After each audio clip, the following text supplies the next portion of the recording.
Hey guys, so I've gotten a lot of questions about gearing up, leveling up, how do I prepare for the raid day one, etc, etc. So today's video is going to attempt to explain how to gear up in the simplest ways possible.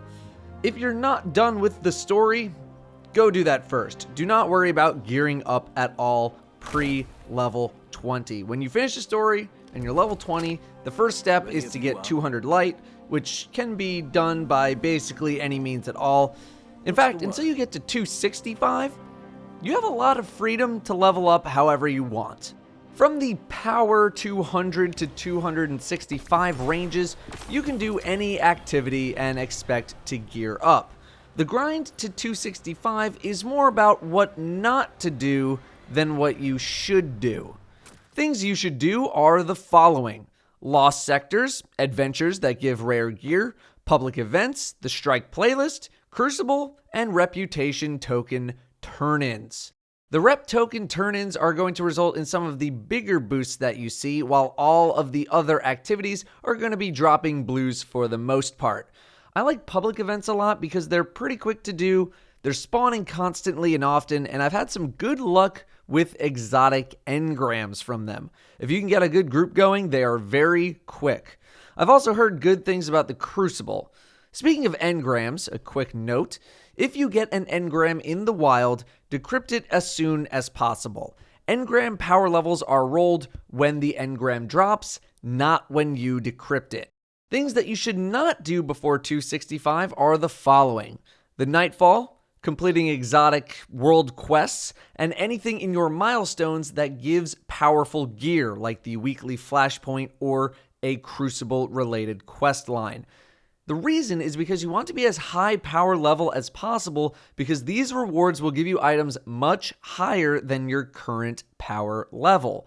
Ideally, you want to hold off on these until you hit about 268 at the minimum, but as high as you can get is best.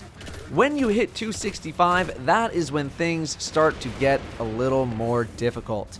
Blues will stop going higher than 260, and reputation vendors only drop items up to 265, with the exception of weapons that happen to have legendary mods in them.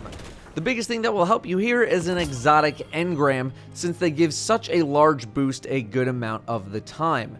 Using a Fireteam medallion is going to be helpful if you're with a team that can farm a lot of stuff very quickly.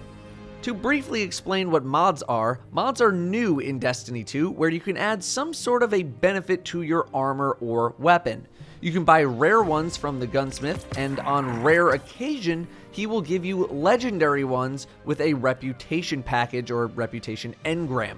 The legendary ones are important because they give items +5 attack or defense depending on the mod. One thing to note with infusion is that mods do not count when infusing items into other items. For example, if you take a 270 weapon that has a +5 legendary attack mod in it, that weapon is technically at 265, it just has a +5. If you try to infuse that 270 modded weapon into a 265 unmodded weapon, you'll just end up with a 265 weapon because mods do not carry over on infusion. What you should do is be on the lookout for any weapons that you might get that already have a +5 legendary mod in them, then try to upgrade that one since it'll always have that free +5. This goes the same for armor. You should double check any gear you have now to see if you have a +5 mod in it, and if you do, you should maybe consider infusing that armor or weapon if it's good. After going above 270 light, you will start to see blues drop above 260. After going above 276 light, you'll start to see legendaries dropping at about 10 power levels below whatever your current power level is.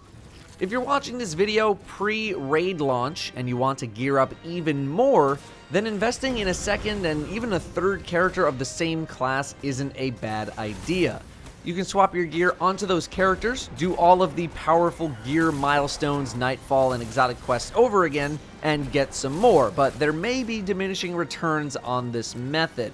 You do have to grind up that character to level 20 and do all the prerequisites as well.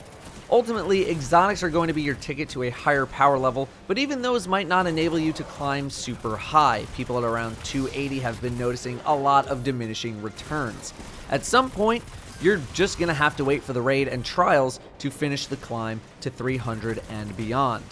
To wrap things up, do basically whatever you want until about 265, then try to delay your powerful gear, milestones, nightfall, and exotic quests as long as possible. Exotic engrams are going to be your friend moving forward after that until the raid, and then the raid will be the best place to gear up, along with probably trials. If you're not concerned with getting into the raid on day 1, then feel free to take your time leveling. There is absolutely no rush. But that is your early guide on how to level up in Destiny 2. I might make a revision to this guide should it be needed closer to the PC launch, if and when we figure out any additional nuances to leveling up. Thank you all very much for watching. I'll see you next time.